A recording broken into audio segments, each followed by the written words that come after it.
Vous avez été élu conseiller municipal socialiste à Romainville en 2020. En 2026, vous lancez votre mouvement citoyen, probablement au vu des municipales. S'agit-il d'un engagement sincère ou d'une façon de peser davantage politiquement?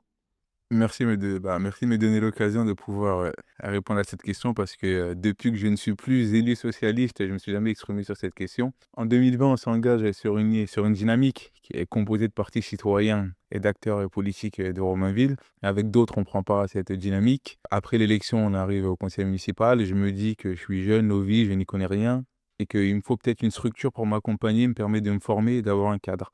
Donc c'est dans ce cadre-là que j'ai décidé, d'adhérer au Parti socialiste de 2020 à peut-être 2022 et par la suite, j'ai compris que pour s'engager pleinement pour les habitants et pouvoir répondre au mieux à leurs, préoccupations, fallait être, indépendant et pas tout le temps être dans la contrainte, d'un parti politique, où on doit agir de manière collective, attendre après les uns et les autres et c'est ce qui m'a poussé à reprendre cette étiquette de citoyen sans parti et aujourd'hui, la démarche, elle s'inscrit dans une sincérité comme depuis le début du mandat. On a toujours agi, pour l'intérêt des habitants et sans autre, intérêt et l'engagement, pris en tout cas à ce jour, pour 2026, c'est d'aller au bout avec un engagement qui part de la réalité du terrain, construit avec et pour les habitants et qu'on puisse, de nouveau retrouver, l'esprit qu'on avait à Romainville, donc quand une ville est aussi village.